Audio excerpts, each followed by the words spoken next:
Welcome to the RadioU podcast. Coming up, why 21 Pilots is suing Temu. Also, NASA says they found the clearest sign of life on Mars. All that and more on the way next. If you haven't been keeping up with The Bachelorette, you're not alone. Ratings are down. In fact, if I understand this right, all of the Bachelor shows, the Bachelor world of shows, have all basically taken a season break, which is very unusual. Oh, I didn't know that. That's what I'm reading here, which actually checks out because normally in the summer, there's a lot of Bachelor talk. Well, Bachelor in Paradise has been going on this summer. Maybe that's what it was. But they completely changed format on that, I will say, because I was a Bachelor in Paradise fan, and I tried to watch the latest season, and they basically have tried to make it Love Island, and I couldn't even make it through the first episode. It was so cringe. Well, they've got some thinking to do in the Bachelorette world because, they've got to, as it says here, take some time away to see if they're here for the right reasons in true Bachelor speak. But the Bachelorette is about to be back with a vengeance because the new Bachelorette for the next season has been chosen. It's been announced, and it's a name some may be familiar with, Taylor Frankie Paul.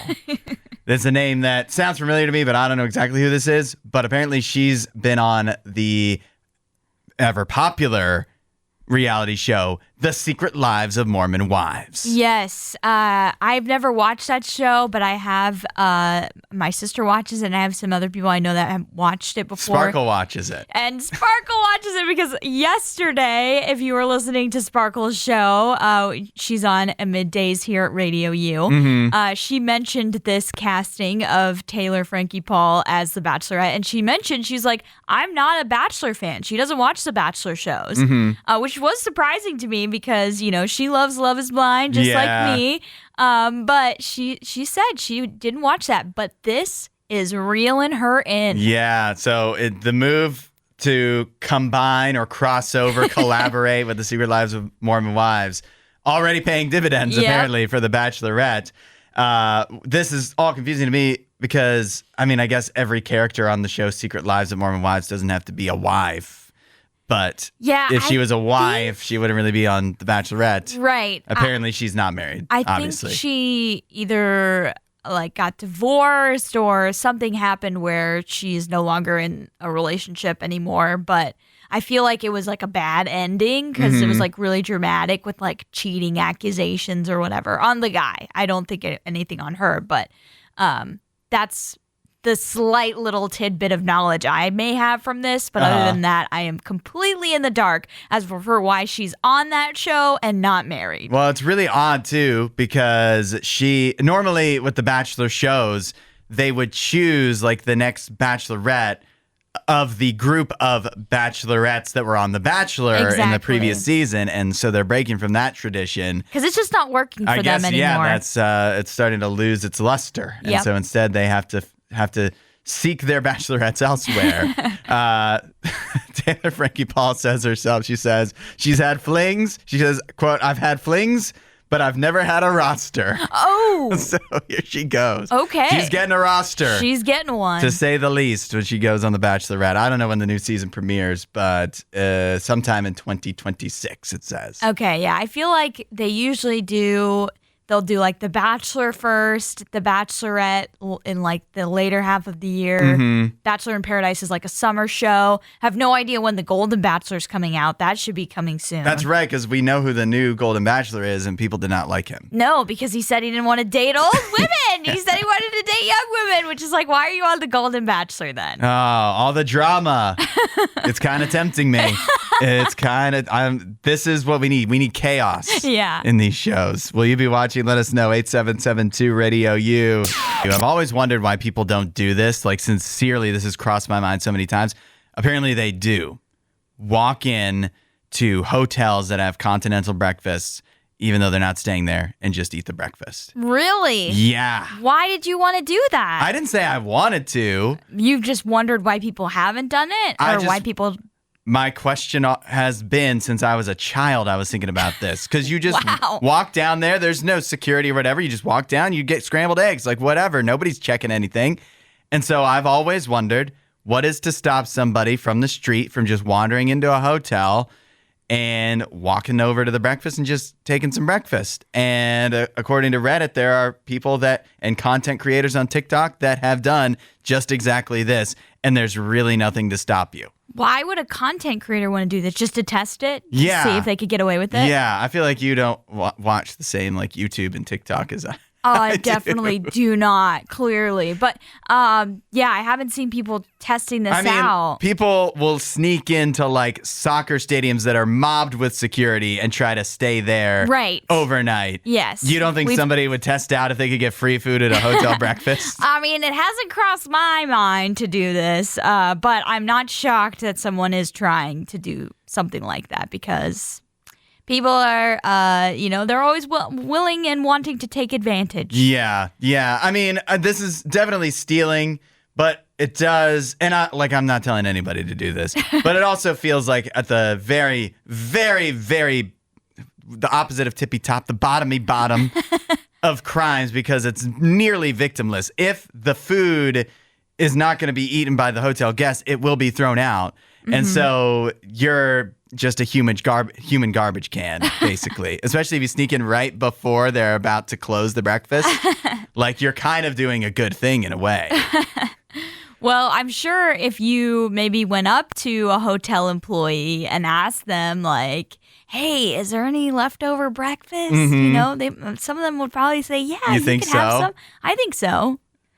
Maybe. I mean, yeah. I've seen people do that at dumpsters, too, because I've literally seen videos where this happens. Like Dunkin' Donuts, at the end of the day, they'll throw out all the donuts. They have to be made fresh every day, which is nice. But then at the end of the day, they don't get eaten. What do you do with them? Right. You throw them out. And then they're raccoon food, or they go to the, dump. Yeah. So people I've seen videos where people stand by the dumpster at the end of the day and wait for them to bring out the donuts and then say, hey, can we have them? Yeah, and they just give it to you because why wouldn't they? Why wouldn't they? Especially you're a minimum wage employee at Dunkin' Donuts. What do you care? Yeah, well, and also there's nothing stopping the employee from giving the donuts away because they're just supposed to be thrown away. So there's no policy like, hey, you can't give them away. You're about to throw them in the trash. I'm sure some places do have that policy for different reasons, but who's going to hold you accountable? Yeah. Like, unless your manager or the district manager is standing out there. Right. So you're right. I mean, it's a little, you're putting yourself out there, but maybe the hotel employee would just actually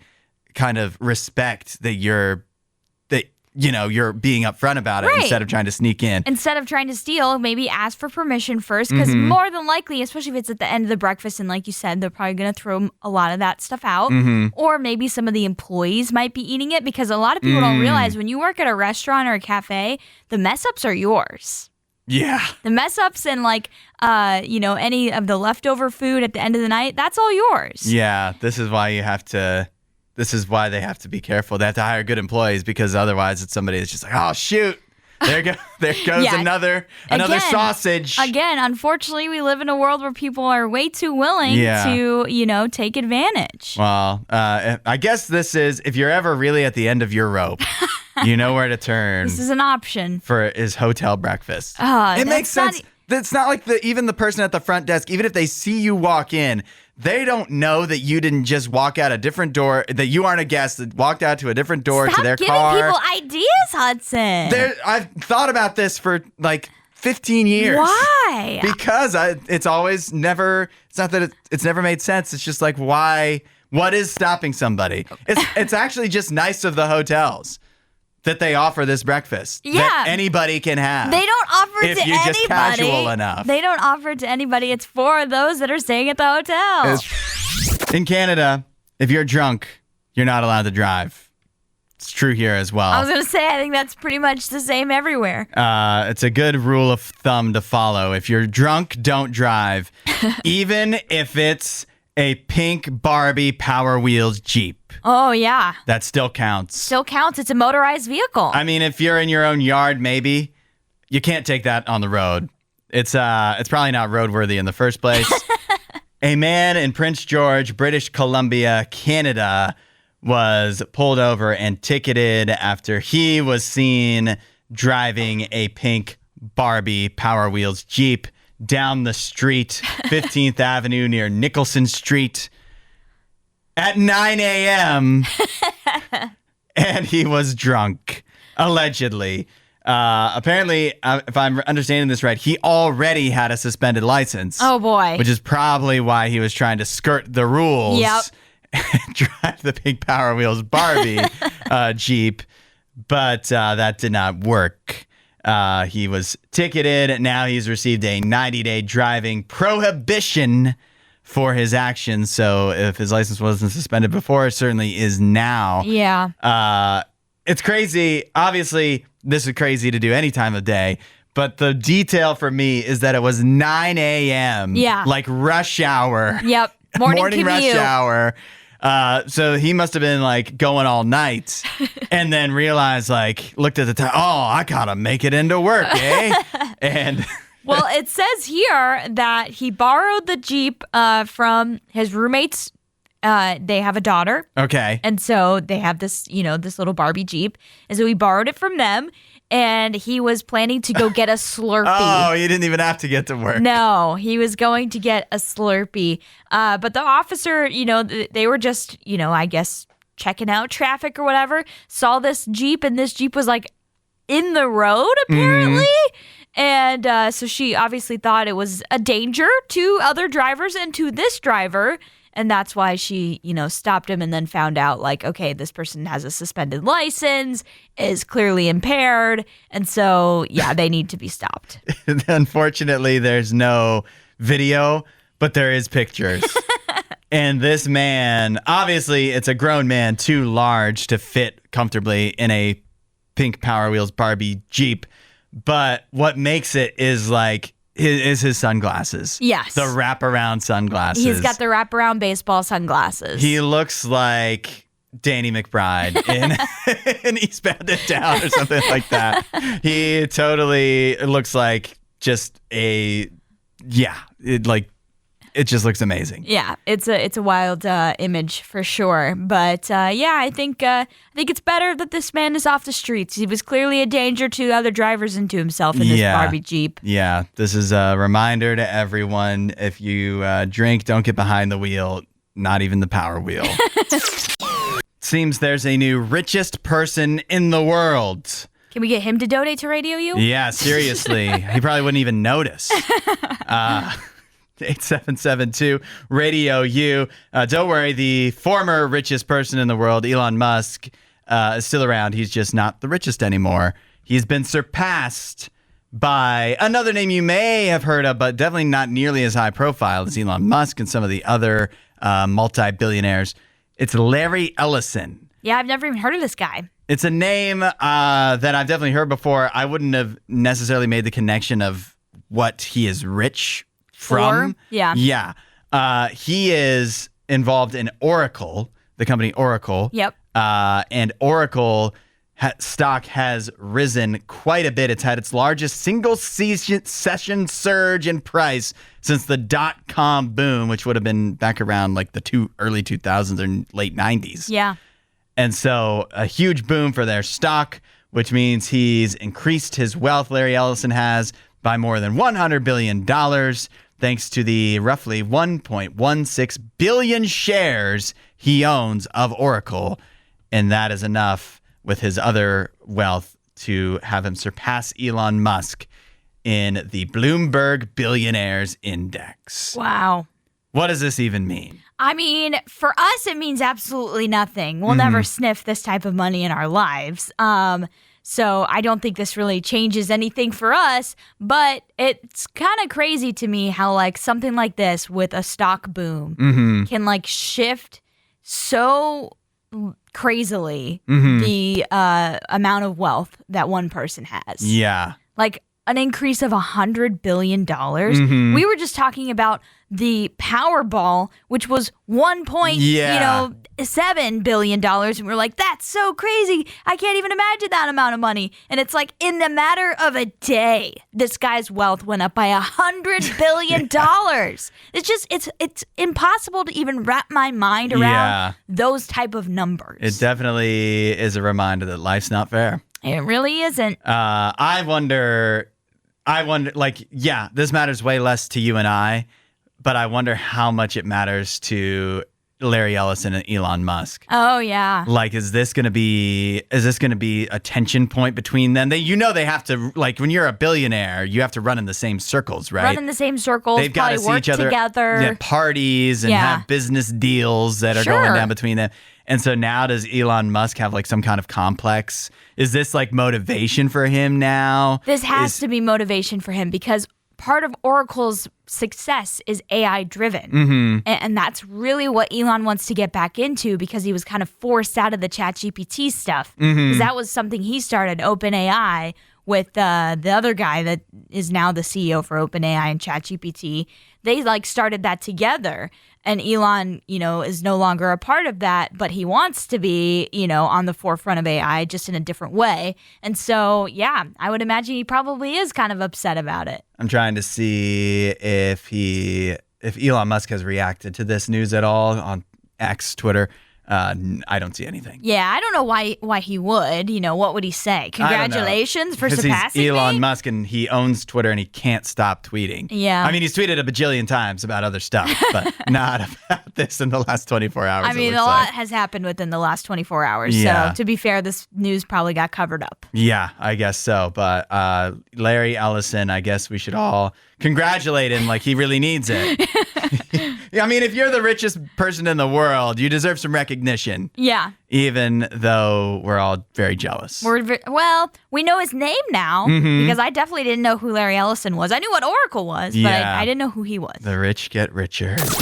We got some exciting news from NASA yesterday, and that is news from the planet Mars. All right. The clearest sign of life that they've ever witnessed on Mars. So they found aliens? No, unfortunately, not anything as crazy as that. Or fortunately? Maybe fortunately. But nothing that clear.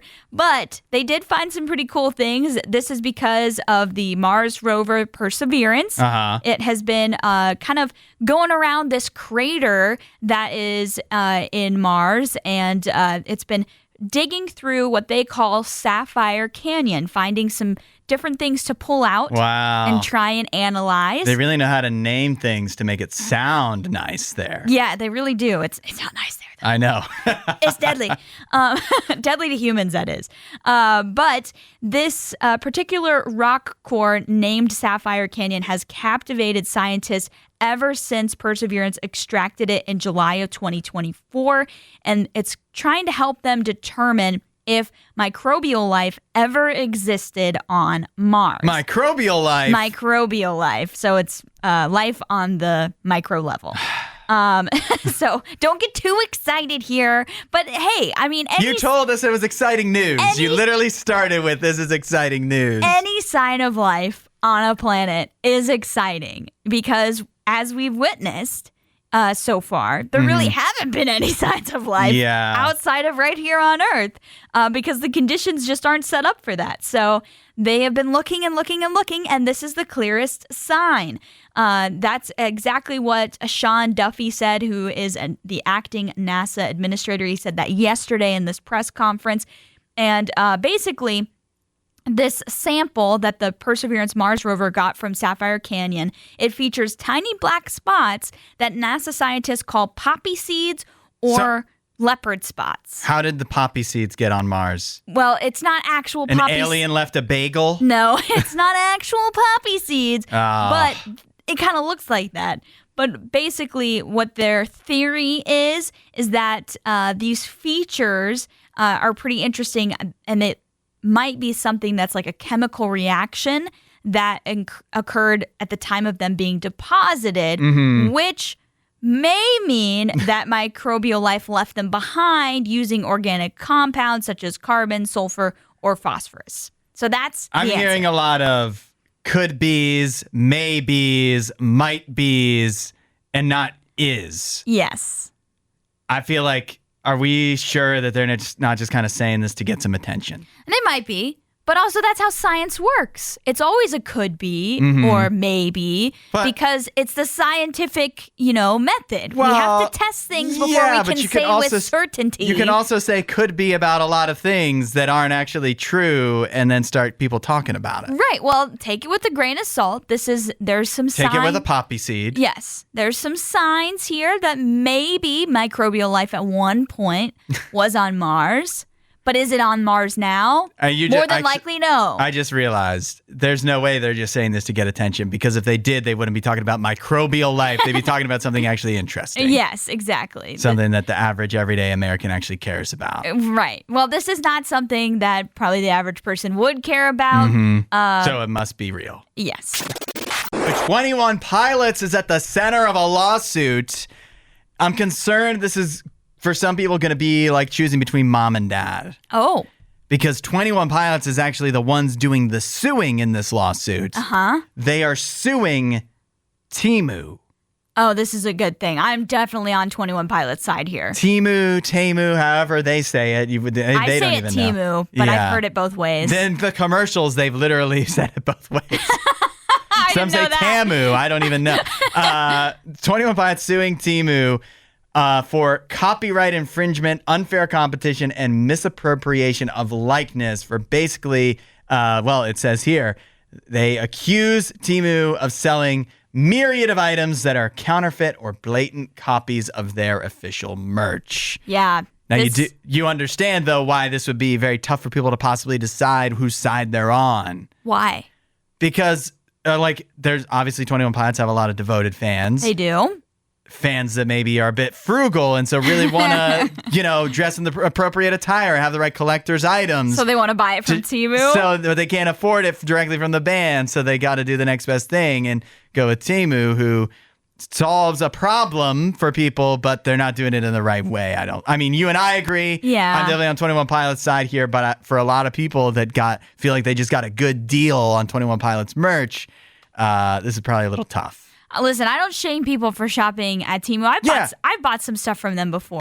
If you bought this merch, odds are, and it's not like they're suing, 21 Pilots is suing you, but you probably didn't even know that it was a counterfeit or knockoff. Yeah, I think for a band, you probably would have a good idea this is not official merch. But I've bought a couple things from them before when I was first setting up my apartment, like a broom holder and weird household stuff that you can get for really cheap on a site like Temu versus buying it somewhere else.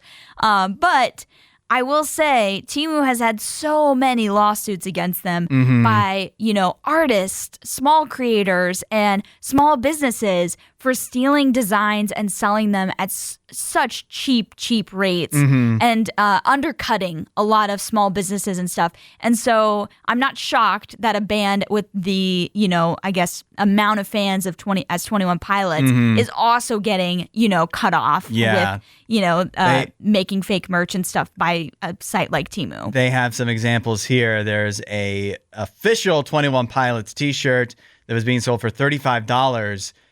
And the knockoff version, the exact same thing that somebody on Temu had created, was being sold for $7.54. Yeah, which is just overall not good for the market to undercut that much. Yeah, but and at the same time, though, if I was somebody shopping, I can't blame anybody for seeing that and being like, oh, I'm getting a good deal. Yeah, exactly, because you don't know. And it even says, in the lawsuit as well, that it creates a implied relationship between the band and Temu as well. Right. Which makes 21 Pilots honestly seem cheap if people actually thought that they were selling stuff on Temu. They were partnering with Temu. No, thank you. I think I'm definitely on 21 Pilots' side, not on Temu's side. Again, no shame for people that shop on Temu. I have shopped on Temu, but they need to stop with creating this fake stuff from small businesses, bands, movies. It's just not okay. If they do stop doing that, and they should, then what do they have, though? They've got so much other stuff. It's all knockoff and cheap, and a knockoff of somebody. They make cheap stuff, but they don't need to take licensed, copyrighted things and make knockoff versions. Yeah. Allie and I each choose our favorite and least favorite, the worst, from a given topic, and then it's your choice of who made better choices. 8772 RadioU. You can also tell us which picks we missed. Allie has the first pick today, and we're talking the first and worst characters from The Office. Yes. I told you when we picked this, I was thinking like, you know what? For first, I almost had like a 3-way tie between 3 particular characters that I absolutely love. Okay. But I decided that my favorite line from The Office would be the decision maker here as for what pushed this particular character over the top of the other 2. But I will say the other 2 later. And that is my favorite, the best from The Office, is Dwight Schrute III. Wow. Okay. So what's the line? It's him when identity theft is not a joke, Jim. I love that joke. But yeah, so Dwight, he's got so many great moments. I love how serious he takes everything. And he's just the comedic relief that, you know, a comedy show needs. Because it's like everybody in a comedy show is going to be funny, but he is extra funny because of how serious he takes things. So I love Dwight, and I think he's the best character from The Office. And then for worst, I went with Creed. What? Yup. What? The Scranton Strangler, Mr. Creed himself. I can't believe you picked Creed for worst. Well, prepare to lose, because that's ridiculous. My choices for number 1, first of all, obviously Michael Scott is the best character in The Office. Obviously? Obviously, he's the best, because when he left the show... It did take a down It took a downturn. It was... I still watched all of it, but I mean, it was not the same. No. Michael Scott has some of the best lines in The Office. But I do think if you would have removed, like, Dwight or Jim from the show... You know, either one of those main characters, you probably would have had the same thing happen. That is true. But I just think Michael had so many iconic lines. He did. And they actually wrote him to have such a good emotional side too. Like when you and Steve Carell for playing him so well. Like even though Michael can be so annoying and so obnoxious, you still feel for him so much. And so he has that sensitive side. So I love Michael. My choice for the worst character in The Office. This is tough because I actually wound up realizing that there's a lot of characters, especially later on in the show, that are kind of horrible. Yeah. But the one that I just feel like had the least payoff was Gabe. Oh, really? Gabe, Aww. who I feel like I best remember him for dressing up as Lady Gaga in one of the Halloween episodes. I just feel like he was creepy and he never, like a lot of the characters that annoyed me, still at least got some laughs. I don't really remember laughing at Gabe. Okay. I thought you were going to go with Roy. No, Roy was funny. He served a purpose. I don't feel like Gabe served much of a purpose. And Roy does have a heel, like he turns around. He turns things around. He comes around. And I believe that he was wronged. You think Roy was wronged? I think he was wronged partially. I do think there's blame on both sides of that argument. I guess so. Yeah. I mean, I was definitely tempted to choose Pam for worst because obviously she sucks. But that wouldn't have been the same show without her. So yes, Pam. Gabe, you could have erased Gabe from The Office and everything would have been fine. And it would have been a little less creepy. So, which maybe that's why he's not the worst. Because it's like, I feel like worst makes memories. Ruined it? Yeah, there's memories with the worst. All right, 8772 RadioU. Now it's your turn to let us know which picks we missed and who picked better for the best and worst characters from The Office. Allie has... Dwight Schrute III as the best, and the worst I went with Creed, the Scranton Strangler. And I went with Michael Scott for best and Gabe Lewis for worst. First, we'll start with William, who says worst character on The Office is Todd Packer. Oh, Todd, yeah. He says he only comes around and drinks and his character is a tool. The best character is Kevin, especially when the new HR lady starts and believes he's a little slow. And the best Office meme is when Kevin brings in his tub of chili and spills it. Kevin has some of the best moments in the show, so it's hard not to pick Kevin as one of my favorites too, because he also has one of my favorite lines, which is when he goes, "Why use more word when few word do trick?" Yeah. I say that all the time. I do love Kevin. William didn't vote, so I'm going to count that as a vote for me. Come on. We heard from Gary. He said, Creed is awesome. Hudson wins for me. Yes.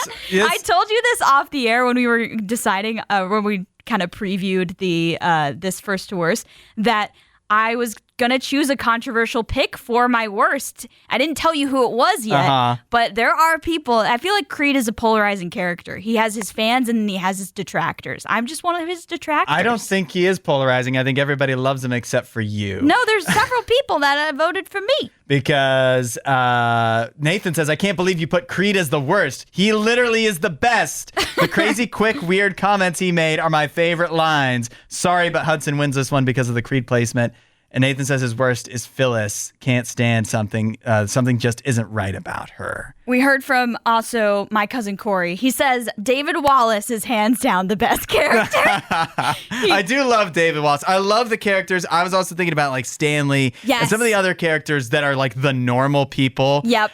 That just get that are like aware and understand how Michael is acting so crazy and other people in the show as well. Stanley is amazing. Yeah. And he goes, and I forgot about this girl, and I definitely should have picked her for worst because she truly is the worst. Yeah. And he said Nellie is the worst. She's the British lady, if you don't remember. Hair. Yes. Very annoying character. I remember her, but I don't remember in what context, like why she's there, what seasons it was. I just know she was annoying. Yeah, it was definitely later in the show. And he said Gabe is definitely worse than Creed, but I'm gonna have to go with Hudson based on that. Thank you, Corey. Even your own family is voting against you. That's how wild your Creed choice is. Regina says Gabe. This is confusing. Gabe is super creepy. Gotta go with Allie.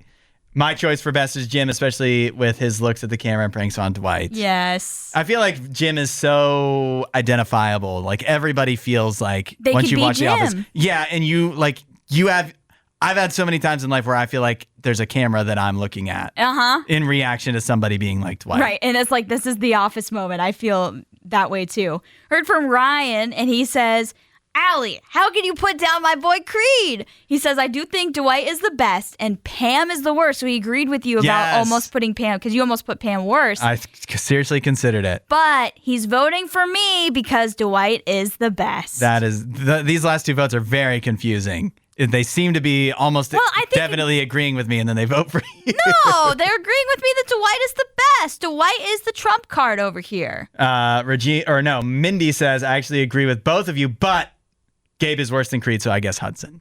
Yeah. Heard from Susanna as well, and she said, Team Allie today. It's a close call. I'd pick Gabe as the worst, except that I just don't get why so many people love Creed. Thank you, Susanna.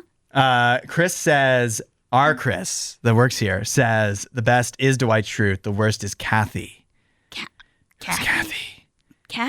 I was thinking of this. So here's some of the other worst ones I was thinking of. There are people that came on later in the show. Robert California. Okay. Sucks. And then Kathy, I don't know if Kathy is Kathy Bates, the Saber woman with the dogs. Oh, yeah. Who I love Kathy Bates as an actress. Yes. But in the show, I don't like her. So I don't remember what her name was. So maybe it's Kathy Bates playing a woman named Kathy. I don't even know. I don't know. Chris, we need clarification. Yeah. Tell us who this person is. But either way, I think the results are clear. It's a tie. I win. It's a tie. I win because the votes for me, if there was ranked choice voting, they definitely ranked me higher because your wild choice for Creed is worse. No, they did not. Today's Right Up My Alley is very tied to what's going on currently, which is football, Hudson. Mm-hmm. It's all about the Ohio State Buckeyes. I'm almost going to feel bad if I know a lot about them. I think you will do better than you think. At least I'm hoping so. I guess it's important to know your enemies, right? I think Sun Tzu said that in The Art of War. Exactly. Maybe, I don't know. I mean, he might have not said that. I feel like Michigan fans know a lot about Ohio State, and Ohio State fans know a lot about Michigan because the rivalry, it makes sense. And so, yeah, that's just kind of how it goes. So you, as an Ohio State hater, just join in with the Michigan fans and know a lot about Ohio State. All right. So first question. The more I know about them, the more I know things I can make fun of them for. Apparently. Yeah. Now, as I've shared in the past, this is how Right Up My Alley works. I have 3 questions for Hudson, and they get progressively harder with each one. You can play along by texting in the answers to 8772 RadioU. Here's the first question. Ohio State won their first national championship in 1942 with Paul Brown as their head coach. Who did they beat to clinch the title? 1942. Who was good back then? I will have to just say it's probably somebody you're not thinking of. Minnesota. It's Michigan. Michigan. They beat Michigan to win the national title. Their first in 1942, which I thought was interesting. The Ohio State-Michigan game as a national championship game. But at that time, they obviously didn't have national championship That's games. what I was just about to ask. So they beat Michigan and won the national championship. Was Michigan ranked like highly at that time too? I don't know if they had like rankings, but I think they were just the two best teams in the country. And so that game, which was always the last of the year, determined who would win the national championship. And that was Ohio State. Now, next question. How many national championships has Ohio State won? Are we counting the ones they officially won or the ones that they These claim? are officially on the books, like the numbers on the, if you go to Ohio Stadium, you see the years. But I know there's like 7 different schools that claim championships that are disputed. Ohio State's one of them. Alabama's one of them. These are official national championships. 16. No, that's, I think, the unofficial number. But the official number is 9. So, close. Well, I'm glad to be wrong about that one. So, you're close. That's crazy. They claim 7 championships that they didn't actually win. I don't actually know if 16 is the number. That sounds right, but they are a part. They are one of the schools that claims like national championships that are like they're shared titles. Or disputed. It's weird. How I was it all reading works. through some of these before the college football season. Ohio State's a bad offender, but they're not the worst. Yeah. Which even if they have 7, that's really saying something. But like Alabama and Auburn are egregious. Where like they were ranked like because we didn't always have the championship system we have today. That's pretty clear cut. Years ago, it was just going off of the rankings. Yeah. And there'd be years where Auburn was like ended the year ranked 12th and they were 9-3, but somehow they claim a championship. So it's so actually crazy. insane. Yeah. Well, we know the real bad offender of that is UCF. Last question for you. All right. Julian Sayin broke the Ohio State record for most consecutive completions to start a game by completing 16 straight passes against Grambling State on Saturday. Who held the record before him?